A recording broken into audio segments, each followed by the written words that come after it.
Hi friends, welcome back to my channel. இன்றைக்கி நம்ம பார்க்க போகிறது ஈஸியான ஒப்பட்டு எப்படி செய்கிறதுன்னு, தமிழில் போலின்னு சொல்லுவாங்க. எப்படி செய்கிறது நம்ம இன்றைக்கி பார்க்கலாம். அதுக்கு தேவையான பொருட்கள்,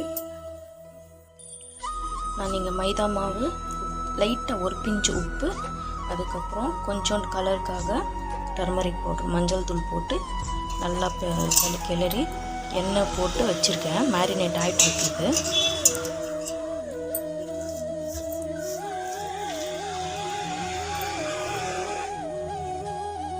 இப்போ இதுக்கு நம்ம பூரணம் ரெடி பண்ணணும்.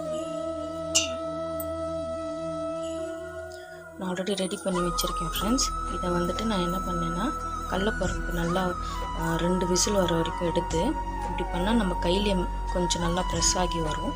அந்த மாதிரி கடலப்பருப்பு நம்ம வேக வச்சு எடுத்துகிட்டு, அதுலேயே ஒரு பெரிய பால் சைஸ் வெல்லம், அப்புறம் 1 கப்பு துருவின தேங்காய், அப்புறம் இடித்த ஏலக்காய், அதை போட்டு மிக்சிலே ஒரே வாட்டி அரைச்சோம்னா இந்த மாதிரி வரும்.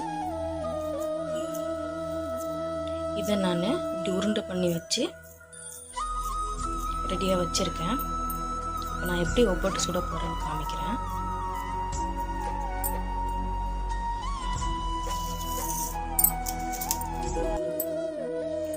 ஃப்ரெண்ட்ஸ், நம்ம ஃபஸ்ட்டு இப்படி எண்ணெயை தொட்டுட்டு, உங்களுக்கு எவ்வளோ பெருசு தேவையோ அந்த அளவுக்கு நீங்கள் மாவு எடுத்துக்கோங்க.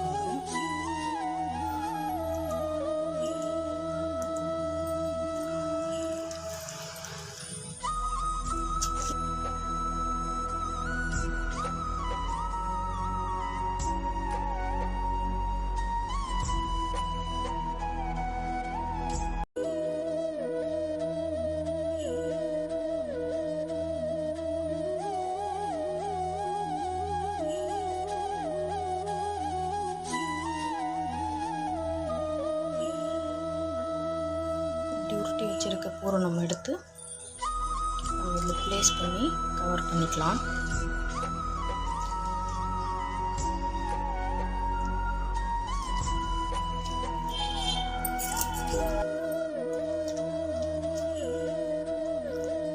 எவ்வளோ நல்லா வருது. இந்த மாதிரி உங்களுக்கு எந்த சைஸில் வேணுமோ அந்த சைஸில் நீங்கள் தட்டிக்கோங்க.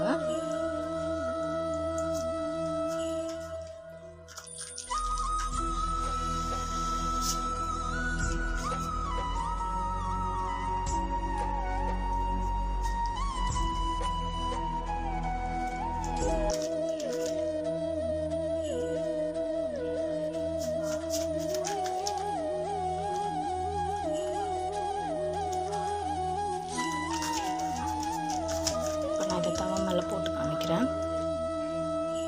எடுத்தாச்சு, தவா மேலே போடலாம்.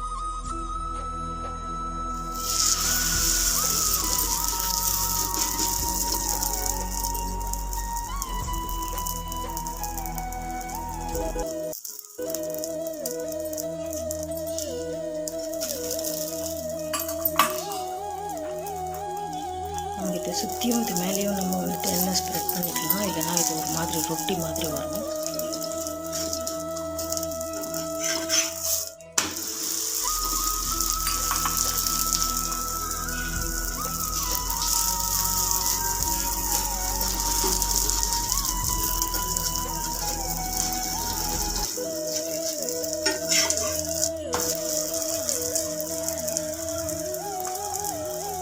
நல்லா குக்காக இருக்கும்.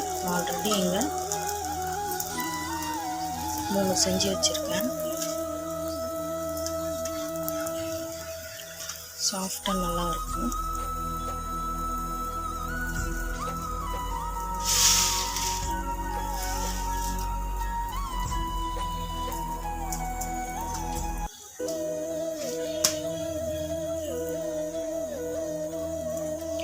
ஓகே ஃப்ரெண்ட்ஸ், மறுபடியும் இன்னொரு ரெசிபியோட நான் சந்திக்கும் வரை நன்றி, வணக்கம். நீங்களும் வீட்டில் ட்ரை பண்ணி பார்த்துட்டு எப்படி இருக்குன்னு சொல்லுங்கள். ரொம்ப சிம்பிள், ரொம்ப ஈஸி தான்.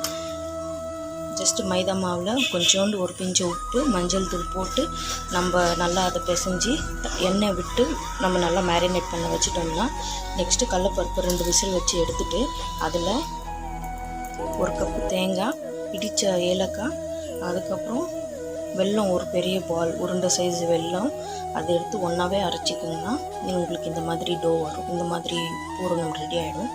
இதில் நீங்கள் மாவு எவ்வளோ வேணுமோ அவ்வளோ கன்சிஸ்டன்சிக்கு எடுத்து நீங்கள் அதை தட்டிட்டு அது உள்ளே வச்சு ஃபுல்லாகவே மைதா மாவில் கவர் பண்ணிவிட்டு நீங்கள் தட்டிட்டு போட்டிங்கன்னா உங்களுக்கு இந்த மாதிரி வரும்.